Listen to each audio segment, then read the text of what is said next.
Peygamber sallallahu aleyhi ve sellem aytar: "Aktiru min tilavetil Kur'an fi buyutikum fe inne beytellezî la yuqra fîhi'l Kur'an yaqillu hayruhu ve yakthuru şerruhu ve yudîqu ala ehlihi." Peygamber sallallahu aleyhi ve sellem aytar: "Aktiru min tilavetil Kur'an fi buyutikum." Uylaringizde Kur'an'da öte köp okugan. Peygamber aleyhisselam siz bilen birge bizge aytgan nasihatlar. Uyuңөрдө Kur'an'da öte köp okugula. Emne üçin? Sebep kaysi bir insan, kaysi bir üy, eğer al jerde Kur'an tap okulbasa, ki okulsa dahi öte az okulsa. Bir жылда bir Kur'an'ın üstü çaң basıp ketkende bir açıp koyup, Fatiha'nı bir sıra karap koyup, boldu oşo menен toktop kalgan bolsa, anda deyt, yaqillu hayru, al üydün jakşılık nerseleri bazı azayıp ketет. Al üyde jakşılık nerselerden bazı azayıp ketет. Ve yakthuru şerruhu, al üyde jamanlıklardan bardığı köbeye berет. Kur'an'da az okugandığı sebebi.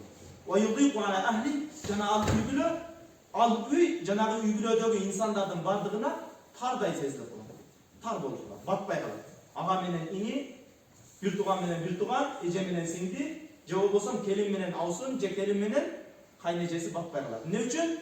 Kur'an üyde köp okulbagandığı sebebi. Oşon üçün Peygamberimiz aytdı: "Akbiru min tilavetil Kur'an fi buyutikum." Üyleriňizde Kur'an'da öte köp okugular. Bunun faydası üçün çağırdı. Al üybülönen jakşılığı köpeyet, Kur'an okulsa, al üybülöde jamanlıklardan bardyğı ketet. Al üybülö, oşol üybülö üçün, eğeler üçün, üydögü jaşaganlar üçün al üy öte kenen bolot. Eki komnat bolsa dagı ilgari bilesizler. Askalları bilet. Eki komnatta kança adam jaşaydılar? 5, 6, 7 adam jaşaydılar. Azır zangırat eki ataş yüz alıp koygan bir koro öte çoğ. Biri oşol jerge eki adam batışlaydı. Ne üçün? İlgeriler Kur'an okuydular. İlgerilerde bir Kur'an var ile uyuydu. Kur'an kitabı bolması da Kur'an jürekte anı daim okup zikir kılıp duruşuyor. Az bizim ileride için. Kur'an'ımız var teçede çam basıyor. Ağaçlarda bir alıp biliyorsan tozu biteriz.